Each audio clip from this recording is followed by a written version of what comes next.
Good morning, dear children. Let us start with the history, social science. In that, we are going to start with lesson number 5, the revolt of 1857. Children, in lesson 4, we learnt about the industries and crafts, isn't it? We learnt about all the things about Indian crafts and industries. Now, in lesson number 5, we are going to see about the revolt of 1857. Now, revolt means what? Revolt means when something is happening in the country, people are opposed of that is called as revolt. Now, already you know the Indians were not happy with the British rule due to slavery. Slavery was their Gulamgiri. They wanted to uproot the Britishers. They want to remove it. Indians were not happy with British policy of expansion and exploitation. Britishers were always doing expansion. Expansion means spreading the territory. At the same time, they were exploiting. Exploitation was there. That means people were exploited, harassed. They were forced to give the tax. Understood? That is the meaning of that. Now, content is localized minor armed revolt prior to 1857. Let us see. The conditions created by the British rule gave rise to resistance and revolts in the different parts of India. Such condition happens that the Britishers made the people like that they started the revolt. These armed revolt were localized but occurred frequently. Again and again this revolt started in India. They gave a tough fight to the Britishers, and some of the notable of these minor revolts are given below. First is the revolts of the sannyasis in Bengal and Bihar from 1765 to 1773. First the sannyasis started. Second one, there was resistance by the chiefs and the landlords, that is the Polagars, in Tamil Nadu during 1795 to 1805. So next is the landlord. Third is the memorable fight was put up by brave Veluthammi Dalva in Travancore, Kerala in 1808 till 1809. Then fourth one, Chinnammanar of Kittur, Karnataka, fought a heroic war against the British during 1825 to 29. Karnataka also, it was the revolt, people revolt against the British. There were revolts by the tribal people. People, those who stay in the forest, they are called tribal. People like the Bhils, the Kols, the Khasis and the Santals during the first half of the 15th century. Now, sixth one is there were multitudes against the British, for example, at Vellore, Tamil Nadu in 1806. All these revolts were minor uprising. Small uprising was there against the British. Most of them did not last long. Most of the revolt does not last long. Even if some of them lasted for several years, for many years, but they failed to put up a serious threats or challenges to the British rule in India. Now the revolt of 1857 as the first war of Indians' independency. We will see that this 1857 war was called as the first war, and the revolt of 1857 was the first great united struggle. People got united together by Indian people for independence from the British people. It was the most widespread challenge to the British rule. It was challenging. It brought together soldiers of different regions to fight for a common aim of independence.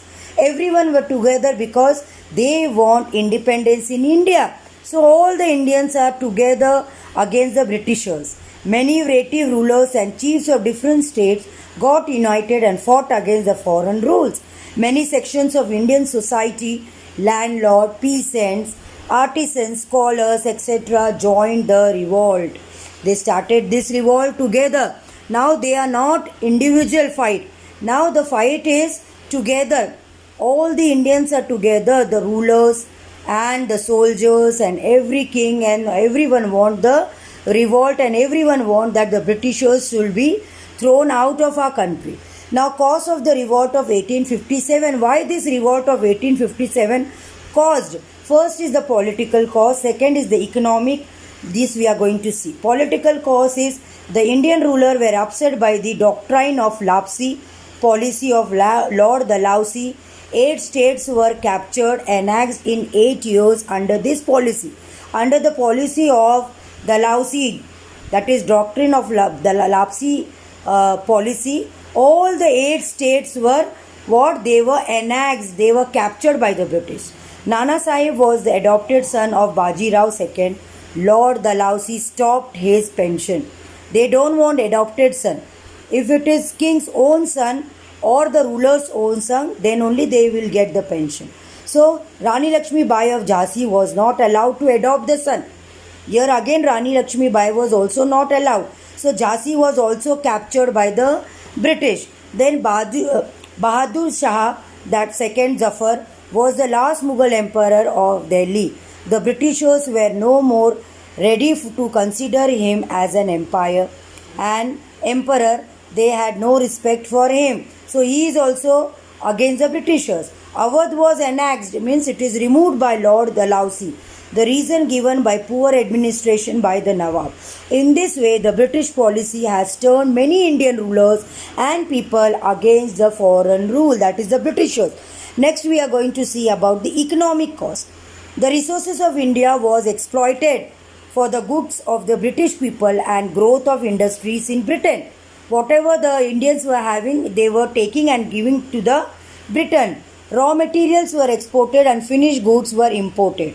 Exporting raw materials and bringing the finished product and selling in the Indian market. It ruined the Indian industries, handcrafts and artisans. Ruin means everything was stopped, everything was ruined. The British revenue collection policy was hard for the peasants, for the farmers. They lost their lands to the zamindars and money lenders. Many zamindars also lost their lands for not paying revenue in time. As a result, the British control over Indians' trade and the Indian trade suffered a lot. They lost their hold over internal trade also. They were growing unemployment. Everywhere unemployment among the section of the Indians and Indian society. Poverty among the peasant and the workers was increasing. Poverty, garibi. The company made huge profit. East India Company was making huge profit, but the poor Indian people started becoming more poor. Its officials drew very high salaries. Understood? East India Company officers, they were getting high salaries. Its military expenditure was very large.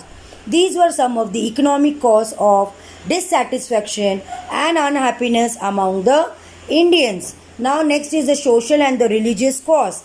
The Indian people thought that the British started interference. They started interfering in the religious matter. For example, abolition of the sati system. They stop it. Abolition. Legalizing widows' remarriage. Widows were allowed to do remarriage.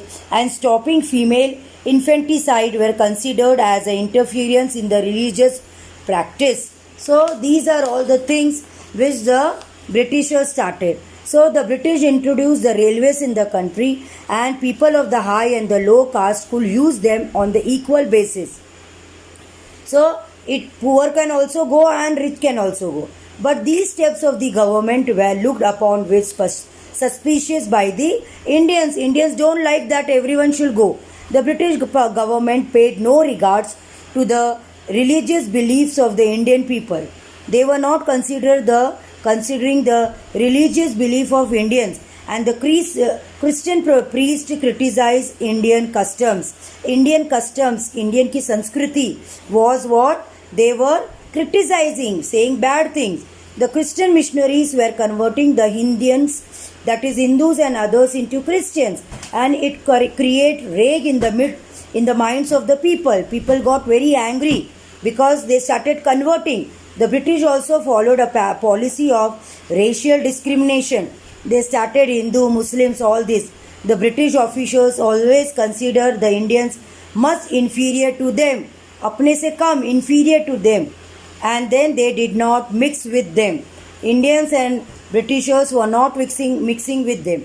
Now military cause. Certain British policies had made the Indian soldiers unhappy. Indian soldiers were also there, but they were unhappy because According to the Military Act, Indian soldier could be sent overseas against their will.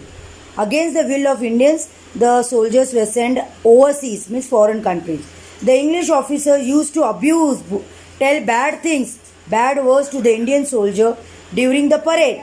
The Indian soldiers were given much more lower wages as compared to the British officers. British officers were getting high salaries.